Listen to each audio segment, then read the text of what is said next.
Hello, everyone. Welcome back to Silver Tears Tarot, and welcome to today's reading, which today's reading is going to be kind of a continuation of yesterday's extended. So every once in a while, we get one of those extendeds that really bears kind of a closer look and maybe a little bit more detail. So this is one of those times. I mentioned it on Facebook and Instagram. I mentioned it here on YouTube to let people know this is a little bit more of an intense extended and every once in a while one just kind of pops out.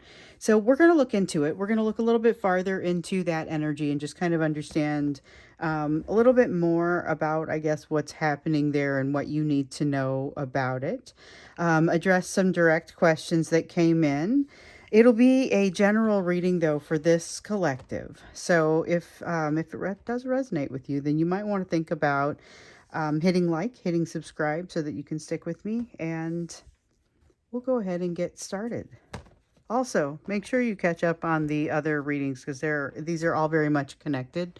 So if you have just arrived and this resonates with you, then you may have more to learn from some of the other videos. So go ahead and take a look back there.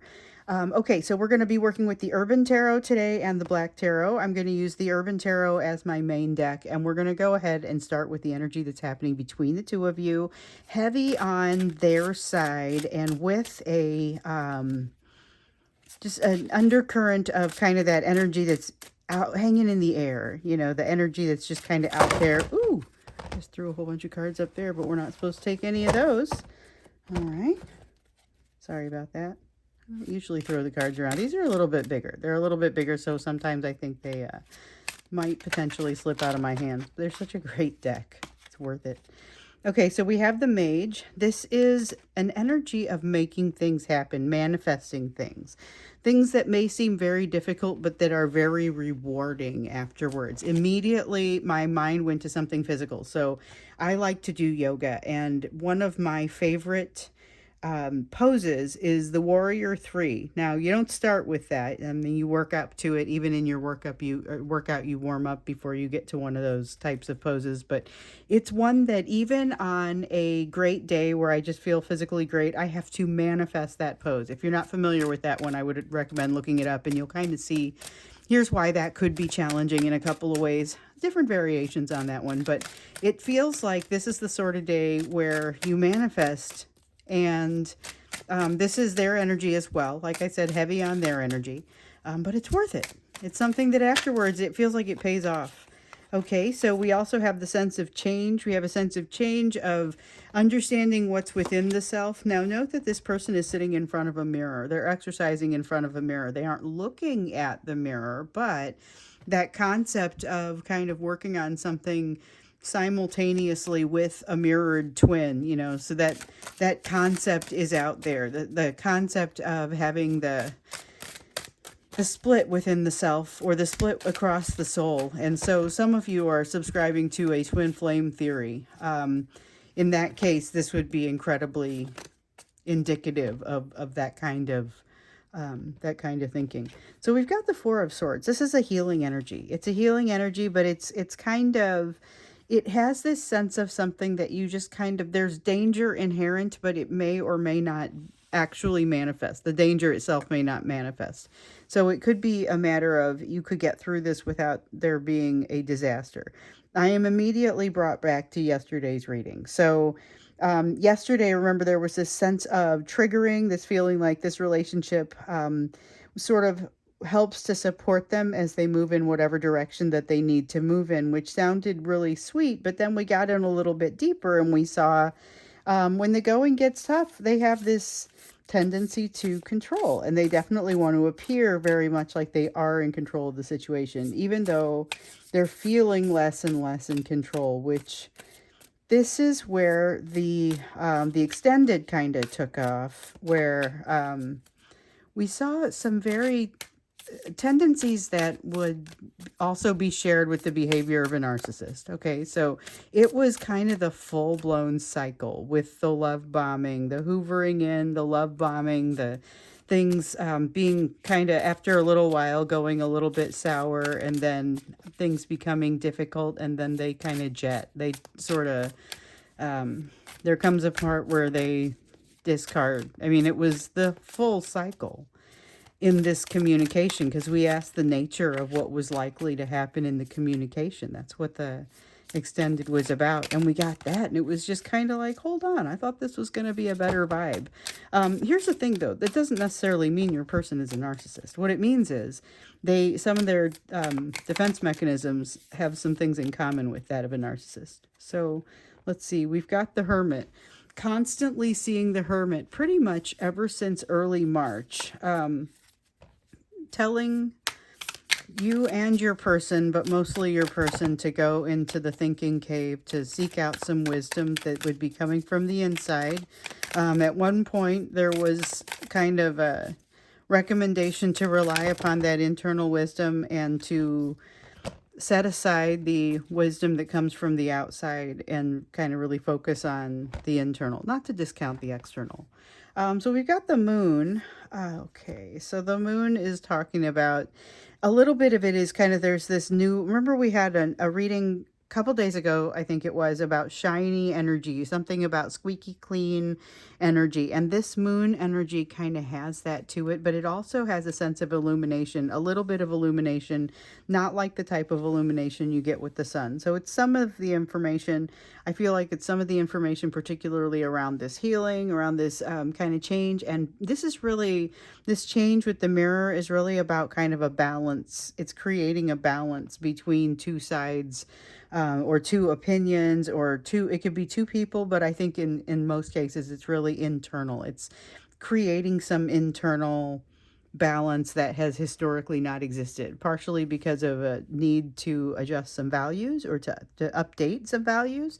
Also because there's not necessarily been a balance of the energy. Like it's been very very out of balance, but in particular in kind of a part of it's moving really quickly, part of it's moving really slowly and not necessarily in the same direction sort of way.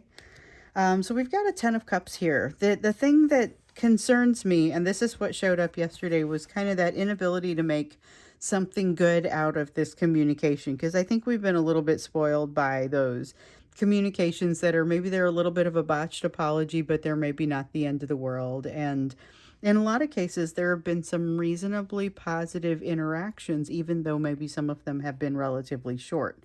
So in this case, though, it's got that full-blown narcissistic sort of feel to it, and that is not something that we always see here. It is not uncommon for us to see that they don't quite know how to handle the situation when they get to come in contact with you, which I get that with the 10 of Cups in the reverse a lot of times. This feels a little bit more, I don't want to say sinister because I don't think that's the right way to look at it, but it's a matter of them getting lost in something. So they've gotten lost in something. They don't realize that they have like a flashlight to find their way out. So this is the 3 of Wands in the reverse. Here's the Strength card in the reverse. And then here we have the Hanged Man in the upright. So they're struggling with kind of getting their mind wrapped around something that's a new idea. They're moving toward a happiness. We know that they're kind of on a collision path with happiness, but they still have the opportunity to mess it up. And when we look at this, we see how that might happen. We see how messing it up might actually happen, because they don't necessarily have a great compass for how to behave or how to manage things. So they're kind of gravitating in that direction of happiness and sense of like balance and some stability, but they are throwing themselves off because they're not wanting to leave the stability of some broken situation that they basically need to walk away from. Their fears are outweighing their strengths. And they have this perception that they can't be successful in some place that's not true. It's not true that they cannot be successful. They should have all of the information to see that, but I don't think that they're somehow figuring it out. Like there's something that they have not quite figured out. Okay. So so we have the 5 of Cups and we have the 3 of Swords. So the 3 of Swords is about pain. This has everything to do with why they're not being able to pick up on some of these cues, because these cues are, it's not that they're too subtle. It's just that they're kind of being overruled by some of this pain right here, which makes it tougher to kind of pick up on some of the finer points. Plus, there's so much, and I'm just going to put this Ace of Swords behind it because this is the truth that sits kind of in the background. It's this Ace of Swords behind it that is the truth in the background that creates kind of this reminder of this pain, the reminder of the challenge, and also a reminder of the shame and regret that they seem to be very much ruled by in this energy. There's a lot of energy of them being ruled by a sense of shame and regret, and it is very sad. It has a sad feeling to it, and a feeling like they don't know how to get out from under it, and it also is part of what keeps them so quiet. So that's what's been keeping them so secretive and having a hard time opening up. So let's look to see a little bit more of what you need to know, not just about the communication. We're going to broaden it out to their greater behavior, what you really need to know about their behavior. Okay, so we've got the Queen of Discs. This is an attempt to find some stability, and it's part of it. In some cases, it could potentially be part of the hoovering and part of the love bombing. So you may need to be kind of careful here because there's still a sense of kind of holding desperately on to this need for secrecy, even though we've got this Queen of Discs, which is a much more confident sort of feeling. It's buoyed by a strange strength. If you recall, we've been seeing that. It sounds like that second wind that you get in the middle of the night when you've been up for like far too long. So it's not real. It does look good on the outside. I think they are also convinced of it. This is why it's a little bit different. Not necessarily, though. Sometimes I think that the hoovering and the love bombing, like they're on board. They're not just making this up completely, even if they know that they have a tendency to create cycles like that. There's an awareness there that they do this, but there's also kind of an inability to, they don't quite know how to function any other way. They aren't confident functioning any other way. Let me put it that way. So we've got the happiness card, though. And what this really has to do with, or what it really references, is their ability to understand what it is that's going to make them happy. So the only downside is it also has that occasional meaning of the Nine of Cups, which is around over drinking. Like you've got somebody who overthinks and then they have too much to drink. There's something about them letting down their guard and then making some poor decisions, sometimes about letting their guard down even farther. So this is where you get that energy of the drunk text. And with the Empress in the reverse, that's the I'm not ready vibe. I'm sometimes when I see that, especially when I see that come out in this collective, I realize that this is a person who doesn't feel ready, but maybe they're more ready than they think they are. They're right. Like they're not ready. I get that. I get that, but I also get that, like, you're not ready for what though? Because there are different levels of what you could actually be trying to accomplish. Oh, let's see here. So we have the Knight of Spheres in the reverse, very strong, tendency to balk. This is the running away. This is the overthinking with the Eight of Swords in the reverse. So that's not unlike what you would have heard yesterday. I mean, that's kind of the same sort of feeling. This is them running away, recognizing that they're not ready. With the Nine of Swords in the reverse, though, like, watch out, because they also may be making some decisions that are a little bit on the self-destructive side, I guess. I would call it self-destructive. You have the Two of Swords here. So this is more of that making a decision when you're not really free to make a decision kind of thing. Accepting a job when you already have a job and you need to finish it out for whatever reason. Like you're doing a project and you got paid to do the project, and so you have to finish the project, but you're already committing to the time that you need to give to that project, that sort of thing. But with the Two of Swords, I feel like that's just, it's that same thing I was talking about before. They are unable to walk away from some sort of situation. So this is them kind of wanting something, but not wanting to let go of the other thing. With the this is the King of Cups. With the King of Cups, it has a feeling of appearing in control of themselves. And this is part of what makes it like they're very charismatic. Their charisma is incredibly high right now in this energy. And so it's like a momentum that if they can keep it going will continue to look very good. However, some of what they might be up to as far as trying to move towards you might not quite fit, and they may be very drunk texty right now. You might see a little bit of that reaching out, but the thing is, and this is what it has in common with a month ago, is that you might hear from them multiple times. Okay. So it might be a drunk text response, and then, you come back and you're blocked or something like that. And then a couple days later, another one, and then you come back and you're not blocked, and there's a very brief conversation, and there's a spark, and then you're blocked. But it could be more than one of those types of interactions. You've got the Lovers here in the reverse, but you also have the Two of Wands in the reverse. And it means the same thing that it has meant for this group, this collective, for some time. So we have the Two of Wands in the reverse talking about how, and I'm still thinking about that Queen of Wands that I just saw. I think that was an honorable mention. Is that it? No. Where was it? It was right in here.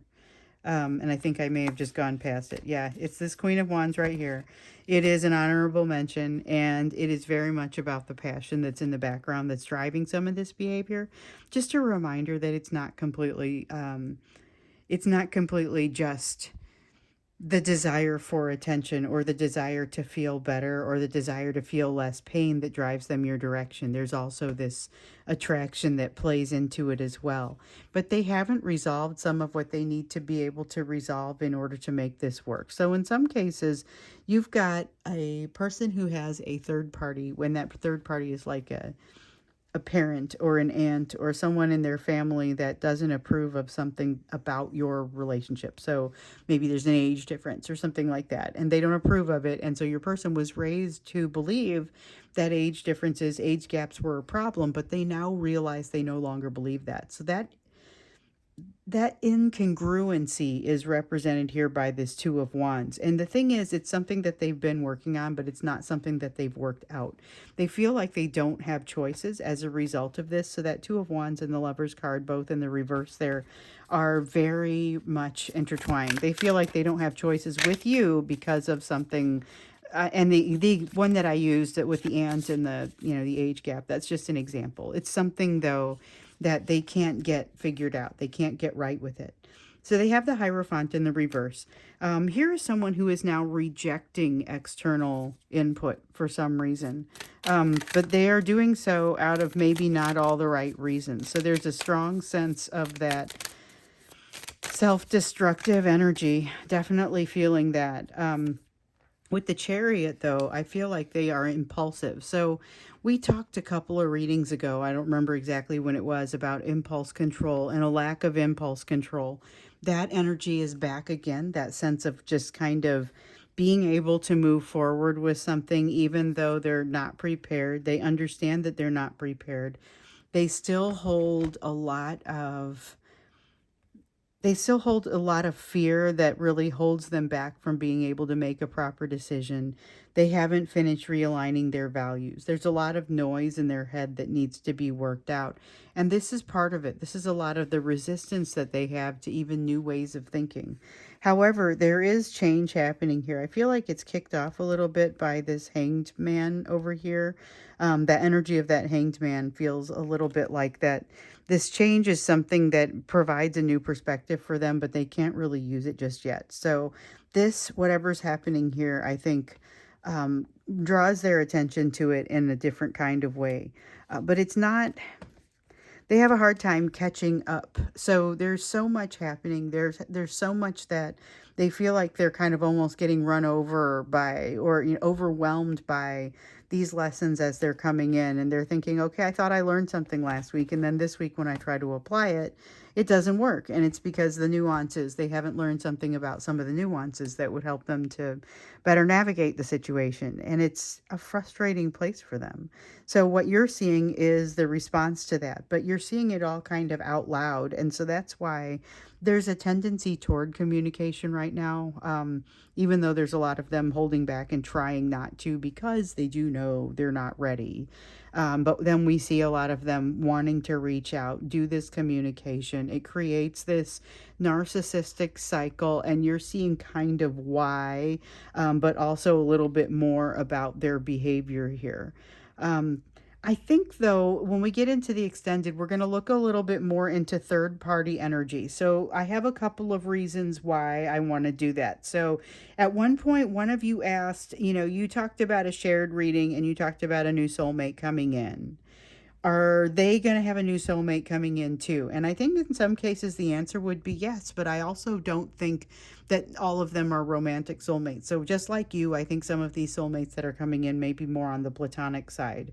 But we're going to look into that because that will show up in third party energy. So we'll start peeking into that. We may continue into that tomorrow, depending on how it all flows and what comes out. I keep you updated. I'll tell you if anything's crazy like the extended from yesterday, but we'll see what happens in today's. Sometimes it gets pretty like I just kind of go with the flow and things get a little bit overwhelming and I realize, I got to let them know. But we're looking for third party energy updates. And so it may be even third party energy on your side. And so we'll look into that as well. Okay.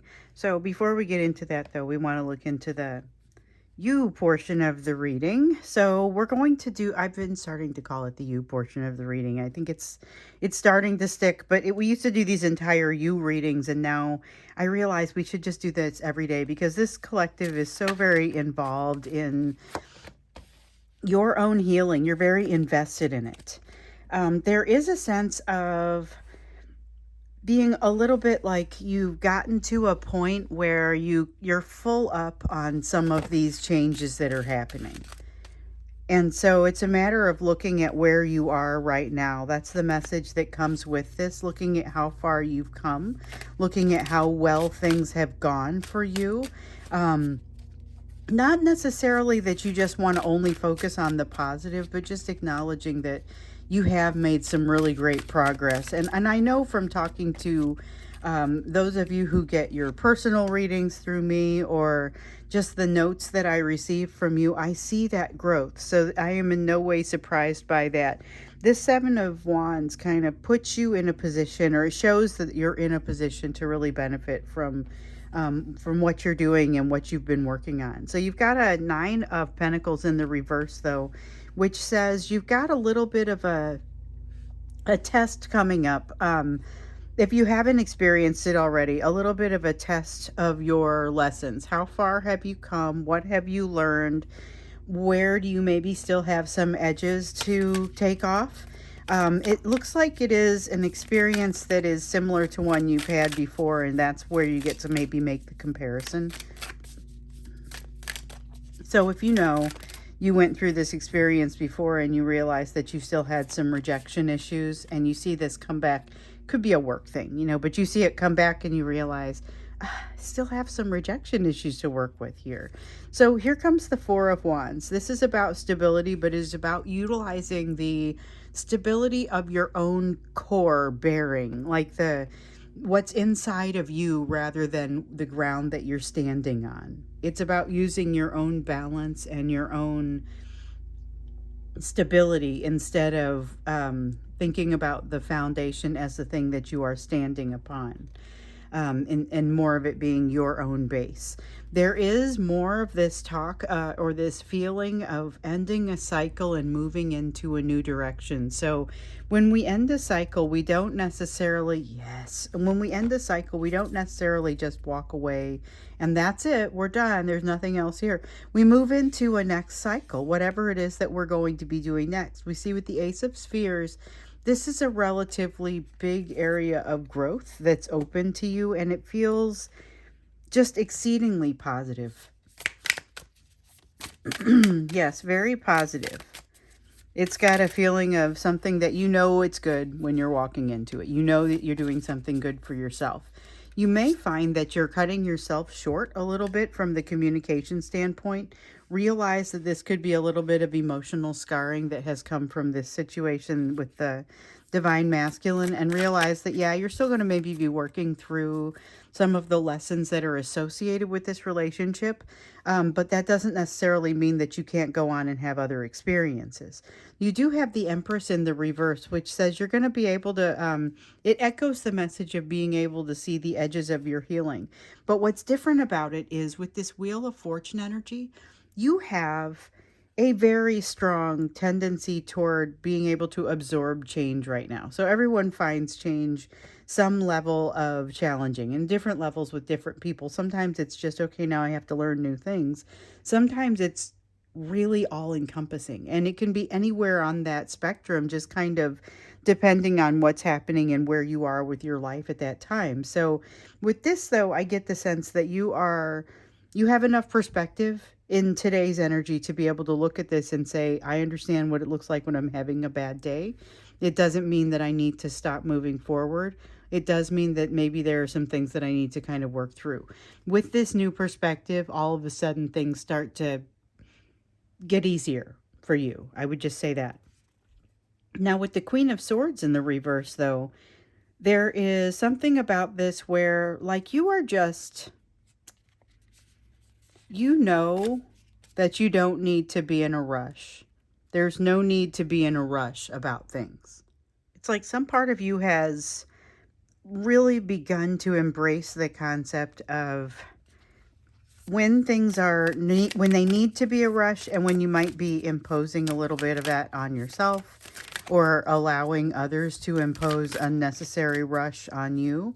And that comes to, it's not just in getting things done, it's also in decision making. Rushing a decision with yourself, and you start to realize you want to make sure you don't rush decisions for anyone else or with anyone else. And that's where new stability starts to set in, and that's where we see that Four of Wands energy really start to kind of come online. But it may be slow going with that energy of the Four of Cups over there. That really is kind of, I'm full up on healing right now. Things are going really well. You're encouraged to focus on the positive, but recognize that you've got some more things coming in this next cycle, of course. You're going to be dealing with some interpersonal challenges that might be different from what you've dealt with before. I think you might handle it incredibly well, to the point where it puts you in a new place. So if it's at work, you handle interpersonal challenges so well that it almost like sets the tone for promotion for you. But it's not going to be a simple concept, or it's not going to be a simple one and done, now you're promoted. It's like, it'll have its own complexities, like it would if you got promoted over the team you exist on now. So a little bit of having to reestablish some connections, maybe having to think about things different ways. There is something about that with the Seven of Swords, just the interpersonal conflict, but I don't necessarily, like I said, get the sense that that you rush it or that you do a poor job with it. I think your patience might be part of what helps to ease this interpersonal conflict, but you may be learning something about yourself in here that may seem, with this Tower in the reverse, might seem a little bit less comfortable. So be sure to slow down and truly savor the learning. Sometimes that's hard to say about something that's not as enjoyable, but this is an important one. This is going to be something that changes the tone of the rest of your life in a way that opens up possibilities for you that were not open before. They were closed to you before because of this. So it is something that I'm reminded of this good friend of mine who went from being a very upbeat, typical New Yorker to being a shaman in the middle of the desert. And some of the shifts that had to happen in his psyche as he moved there. And it was a gradual move. It wasn't something that now I'm this one day and now I'm that. There was a lot of redefinition of self and recognition, breaking down walls of definition and saying, but why must I identify with X, Y, or Z? Maybe I also want to be this. So there's a lot of that here, but with the Ten of Wands, what I'm feeling is more the breaking down of those walls. And some of that can be very uncomfortable. So be prepared. It can be very uncomfortable, but again, very rewarding. That sense of something being worth doing. It's very much worth doing. So I'm going to go ahead and stop this one here. We'll go into the extended. We'll look a little bit more into this situation with your person, and some of the energies around that, like we were talking about. So, thank you so much for being here with me. If you want to get into the extended and get into that, like the direction that we're going to go next, and of course, I'm going to recap it tomorrow because I always do. But if you want the details, the extended is the place to be. Then the link is down below, and of course, I will advise. In fact, I will put the link down there. I recommend that you watch the extended from yesterday if you want the details on that one. So I'll just put that out there. So I will see you in today's extended, or I will see you again in tomorrow's reading.